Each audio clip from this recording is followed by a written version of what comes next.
안녕하세요. 리츠금융투자연구소입니다.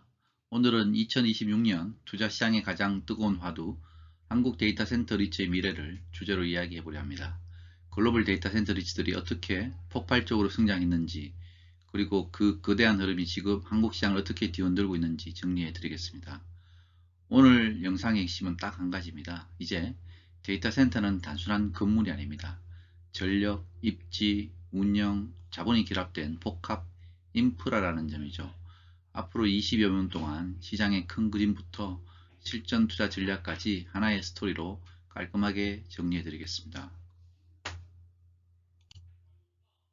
오늘의 목차는 이렇게 진행됩니다. 먼저 서론에서는 데이터 센터의 개념이 왜 바뀌고 있는지, 그리고 미국 시장의 성장 과정을 통해 힌트를 얻어보겠습니다. 그 다음 글로벌 리츠 대장주들의 비즈니스 모델을 뜯어보고 그들의 한국 진출 전략을 분석합니다. 마지막으로 가장 중요한 파트죠. 국내 플레이어들의 전략과 우리가 주목해야 할 투자 포인트까지 확실하게 짚어드리겠습니다. 흔히 데이터 센터를 디지털 경제의 심장이라고들 합니다. AI, 클라우드, IoT, 5G, 데이터 트래픽이 폭증하면서 데이터 센터는 이제 기업 전산실 수준이 아니라 국가 필수 인프라가 되었습니다. 문제는 한국입니다. 수요는 수도권에 몰려있는데 다들 아시다시피 수도권은 전력 공급과 인허가가 꽉 막혀 있죠. 그래서 오늘 우리가 던져야 할 핵심 질문은 이겁니다. 수요는 폭발하는데 공급이 막힌 상황. 과연 누가 전기와 자본을 확보해 이 시장을 리드할 것인가? 이 질문을 머릿속에 넣고 리츠 관점으로 연결해 보겠습니다. 미국 시장을 보면 우리의 미래가 보입니다. 초창기 데이터 센터는 메인프레임 시절의 단순 전산실이었습니다. 그러다 1990년대 인터넷 붐이 일면서 수요가 터지기 시작했죠. 2000년대에 들어서면 캐리어 호텔, 즉 여러 통신사가 한 곳에 모여 연결되는 중립 거점이 등장합니다.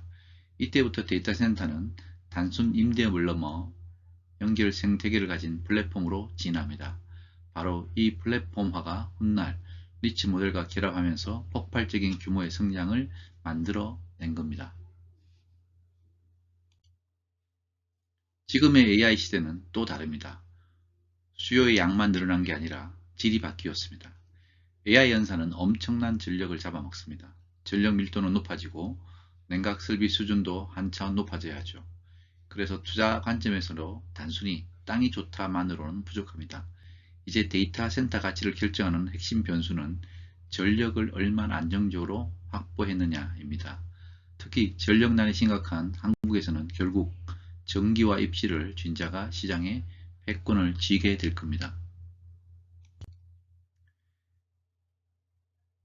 클라우드 혁명은 데이터 센터를 공간 임대에서 디지털 플랫폼으로 바꿔놨습니다. 기업들이 각자 전산실을 두던 시대에서 클라우드로 넘어가면서 이제는 규모의 경제가 필수가 됐죠.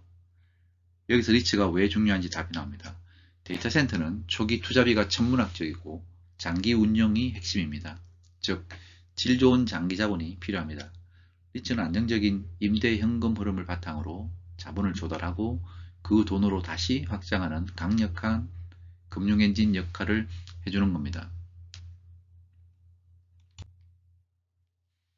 그럼 글로벌 대표 리츠 두 곳을 비교해 볼까요? 먼저 에큐닉스입니다. 키워드는 연결입니다. 수많은 통신사, 클라우드, 기업들이 모여드는 인터커넥션 플랫폼 성격이 강합니다. 반면 디지털 리얼티는 키워드가 규모입니다. 상대적으로 거대한 포트폴리오를 바탕으로 빅테크들의 대형 수요를 받아내는 스케일형 전략의 강점이 있죠. 연결로 프리미엄을 만드는 모델과 규모로 확장하는 모델, 이 두 가지 모델의 차이는 앞으로 한국 시장의 경쟁 구도를 이해하는 데도 아주 중요한 기준이 됩니다. 에코닉스의 X스케일 전략이나 디지털 리얼티의 조인트 벤처 전략을 한마디로 요약하면 자본 효율입니다. 하이퍼스케일 센터는 짓는데 돈이 너무 많이 듭니다. 회사 혼자 다 감당하기엔 부담스럽죠. 그래서 조인트 벤처를 통해 외부 자본 파트너를 끌어들여 투자 부담은 나누고, 에큐닉스는 자신들의 장점인 운영과 생태계 구축에 집중하는 겁니다. 한국처럼 전력이나 인허가 리스크가 큰 시장일수록 이런 구조와 전략은 선택이 아닌 필수입니다. 글로벌 3사를 비교할 때 포인트는 누가 더 좋냐가 아니라 성장 스토리가 다르다는 점입니다. 에퀴닉스는 연결 생태계 프리미엄, 디지털리얼티는 글로벌 규모와 대형 수요, 그리고 캐펠, DC리츠는 아시아권에서 리츠 구조로 포트폴리오를 확장해온 색깔이 있습니다. 앞으로 나올 한국형 DC가 연결형, 규모형, 안정형 중 어떤 포지션을 잡을지 여기서 힌트를 얻으셔야 합니다. 핵심 지표를 한눈에 보시면 데이터 센터 리츠는 단순한 부동산 면적 게임이 아니란 걸 알 수 있습니다. 진짜 중요한 건 고객이 누구냐, 계약 구조가 어떠냐, 얼마나 연결되어 있느냐, 그리고 전력은 확정되었냐입니다. 그래서 투자는 몇 메가와트냐만 볼 게 아니라 그 메가와트가 어떤 계약과 어떤 운용 구조 위에 올라가 있느냐를 보셔야 합니다. 이 관점은 한국 시장을 분석할 때도 그대로 적용됩니다. 백문이 불여일견 숫자로 증명해 보겠습니다. 이 그래프는 2015년부터 2026년 현재까지 대표 데이터 센터 리츠들의 시가총액 성장 추이입니다. 먼저 에코닉스를 볼까요? 2015년 150억 달러에서 현재 770억 달러로 성장했습니다. 계산해 보면 무려 413% 증가, 약 5.1배가 커졌습니다. 다음은 디지털리얼티입니다. 100억 달러에서 530억 달러로 증가율은 430%, 약 5.3배 성장했습니다. 아시아의 캐펠 DC리츠도 볼까요? 15억 달러에서 37억 달러로 약 2.5배 성장했죠. 결론은 명확합니다. 클라우드가 판을 키우고 AI가 가치를 끌어올리면서 데이터 센터 리츠는 전통 리츠와 달리 구조적으로 성장하는 자산으로 재평가받고 있다는 뜻입니다. 이제 시선을 한국으로 돌려보겠습니다. 한국 시장은 크게 3단계로 진화했습니다. 1단계 태동기는 통신사의 전산실 시대입니다. 기업 건물 지하에 있거나 회선을 빌려서는 서브 호텔 수준이었죠. 이때는 부동산이 아니라 통신 설비였습니다. 2단계 1919년부터는 클라우드 혁명입니다. 스마트폰이 대중화되고 결정적으로 2016년 AWS가 한국에 진출하면서 하이퍼스케일 수요가 생겨났죠. 이때부터 전용 임대차 시장이 열립니다. 3단계 바로 지금 2020년대부터는 AI와 자본의 시대입니다. 트래픽 폭발과 생성형 AI 등장으로 자사 운영자와 사모펀들이 대거 진입했습니다. 지금 시장을 한 문장으로 정리하면 전기를 가진 자가 시장을 리드하는 구조로 재편되고 있습니다. 에코닉스의 한국 전략은 플랫폼 선점으로 이해하시면 됩니다. 먼저 교두보를 확보하고 통신사 중립성을 강조합니다. 글로벌 고객들이 가장 원하는 게 바로 이거거든요. 고객 입장에서 중요한 건 임대료뿐만 아니라 지연 시간, 상호 접속, 클라우드 접근성입니다. 그래서 에퀴닉스는 한국에서도 일단 생태계를 선점한 뒤 수요가 폭발할 때 스케일을 키우는 그림을 그리고 있습니다. 반면 디지털리얼티는 규모와 타이밍입니다. 한국은 전력과 인허가 변수가 워낙 큽니다. 그래서 무조건 빨리 짓는 게 능사가 아닙니다. 단지 땅을 샀다가 아니라 전력 확정성과 임차 수요가 딱 맞아 떨어지는 순간에 확장하는 전략이 훨씬 합리적이죠. 디지털리얼티 한국 진출 포인트는 속도보다는 조건이 완벽할 때의 확장력에 있습니다. 여기서 통신사 중립성이란 말이 자주 나오는데요. 이게 기술 용어 같지만 사실은 현금 흐름의 질을 결정하는 요소입니다. 특정 통신사에 종속되면 고객의 선택권이 줄어듭니다. 글로벌 고객들이 싫어하죠. 하지만 중립성이 확보되면 데이터 센터는 단순한 임대 공간이 아니라 기업과 클라우드가 만나는 교차로가 됩니다. 이 교차로의 힘이 바로 임대료 프리미엄과 고객 락인 효과, 즉 안정적인 현금 흐름을 만들어내는 겁니다. 국내 플레이어를 볼까요? 통신 3사는 네트워크가 강점이고 IT 서비스 기업은 운영, 경험이 강점입니다. 하지만 AI 시대엔 공통된 과제가 생깁니다. 바로 전력 확보와 막대한 자금 조달입니다. 그래서 앞으로 나 혼자 한다는 단독 플레이보다는 컨소시엄, 자산운용사, 금융이 결합해서 전력, 개발, 운영, 자본을 패키징하는 쪽이 승리할 가능성이 매우 큽니다. 많은 분들이 궁금해하시는 리츠 밸류에이션입니다. 자산 가치는 캡레이트와 NOI로 정해지고 여기에 LTV 구조가부터 시가총액이 산출됩니다. 추정치이지만 현재 KT 클라우드가 보유한 데이터 센터를 리츠로 전환할 경우 약 2조 원이 넘는 시가총액을 예상해 볼 수 있습니다. 하지만 중요한 건 리츠로 만든다고 무조건 고평가 받는 게 아니라는 겁니다. 장기 임대차의 안정성, 전력 및 운영 리스크 통제, 그리고 납득할 만한 성장 파이프라인, 이 세 박자가 맞아야 시장에서 프리미엄을 줍니다. 형식만 리츠인 게 아니라 구조가 리츠타워야 합니다.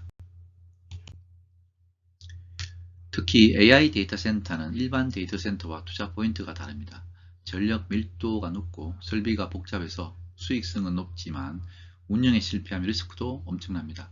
그래서 AI 데이터 센터 리츠 투자의 핵심은 건물이 아니라 운영 구조입니다. 임차인이 누구인지, 서비스 수준이 어떤 정도가 있는지, 전력 신뢰성은 어떤지, 한마디로 AI 데이터 센터 투자는 곧 운영 리스크 관리라고 보셔도 무방합니다. 국내에서도 AI DC 프로젝트들이 시동을 걸고 있습니다. 유진그룹 사례처럼 유휴부지를 활용해 도심형 AI DC를 추진하는 움직임도 보이고요. 성공 조건은 아주 심플합니다. 딱 세 가지: 전력, 인허가, 그리고 우량 임차인. 이 셋이 완벽하게 맞물려야 리츠 관점에서 배당을 줄 수 있는 안정적 현금 흐름이 만들어집니다. 전략 재현 파트입니다. 한국형 데이터 센터 리츠가 성공하려면 세 가지를 갖춰야 합니다. 첫째, 전력 전략입니다. 수도권 병목이 심하니 분산 입지와 전력원 확보가 1순위입니다. 둘째, 친환경입니다. ESG 규제는 갈수록 강해질 겁니다. 셋째, 글로벌 영업망입니다. 결국 큰선 고객들은 글로벌 기업들이니까요. 이 세 가지가 합쳐질 때 데이터 센터 리츠가 단순 임대음을 넘어 인프라 플랫폼으로 진화할 수 있습니다.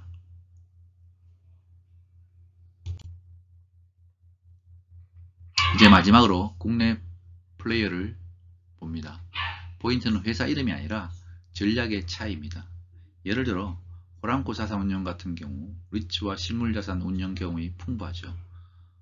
데이터센터 프로젝트 리츠 1호를 성공시켜 트랙 레코드를 쌓고 그걸 바탕으로 파이프라인을 확장하는 안정적 접근이 강점이 될 수 있습니다.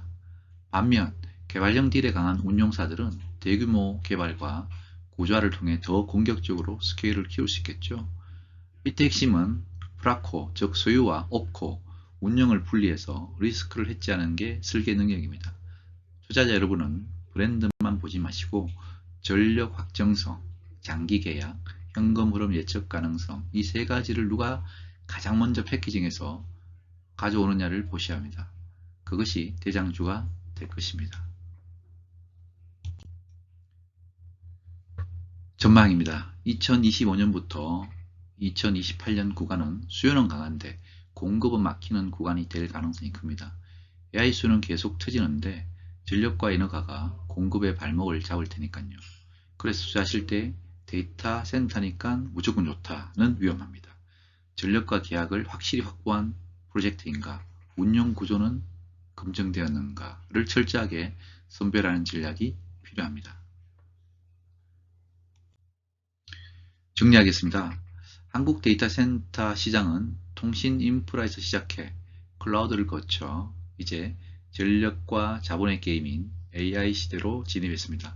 승부처는 전력 확보, 운용 역량, 글로벌 계약입니다.